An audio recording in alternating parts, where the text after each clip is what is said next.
Israel Hamas युद्ध को लेकर दुनिया के कई अलग अलग देशों में इजराइल के विरोध में प्रदर्शन हो रहे हैं।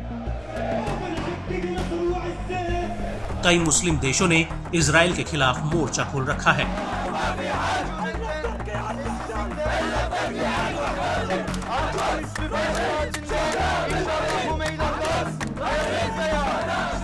लेकिन इजराइल का पड़ोसी देश मिस्र और जॉर्डन ने इस पूरे मामले पर काफी सख्त रुख अपनाया हुआ था।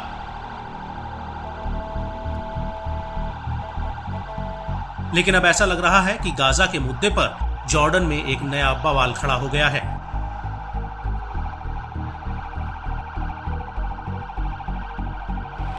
दरअसल जॉर्डन के भीतर इजरायली दूतावास के पास प्रदर्शनकारियों और पुलिस के बीच जमकर झड़प हुई है।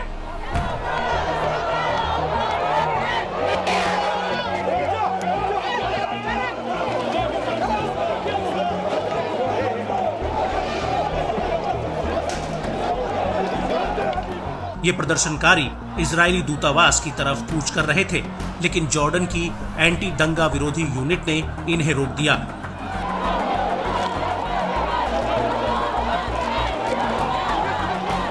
जब ये प्रदर्शनकारी दूतावास की तरफ बढ़े तो जॉर्डन की अथॉरिटीज ने कालोटी मस्जिद के पास इकट्ठा हुए प्रदर्शनकारियों को पुलिस ने तितर बितर कर दिया।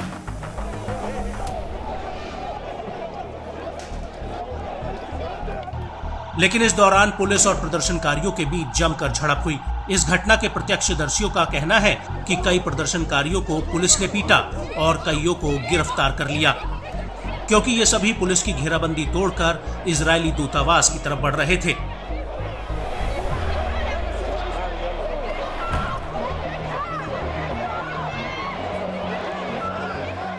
मीडिया रिपोर्ट्स के मुताबिक प्रदर्शनकारियों की ये भीड़ यहूदियों का कोई भी दूतावास जॉर्डन की जमीन पर नहीं होना चाहिए, ऐसे नारे लगा रहे थे।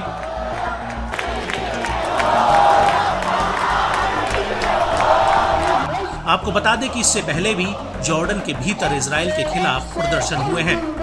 प्रदर्शनकारी अक्सर इजरायली दूतावास पर कूच करने की कोशिश करते हैं, लेकिन पुलिस उन्हें ऐसा करने से रोक देती है।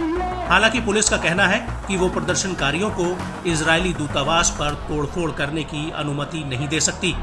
प्रदर्शनकारी चाहें तो शांतिपूर्ण तरीके से अपना विरोध व्यक्त कर सकते हैं।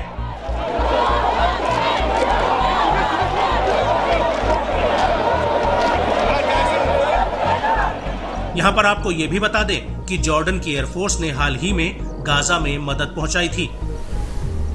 जॉर्डन के विमानों ने गाजा के भीतर पैराशूट के जरिए एयरक्राफ्ट से मदद पहुंचाई थी, जिसका वीडियो भी सोशल मीडिया पर खूब वायरल हुआ था।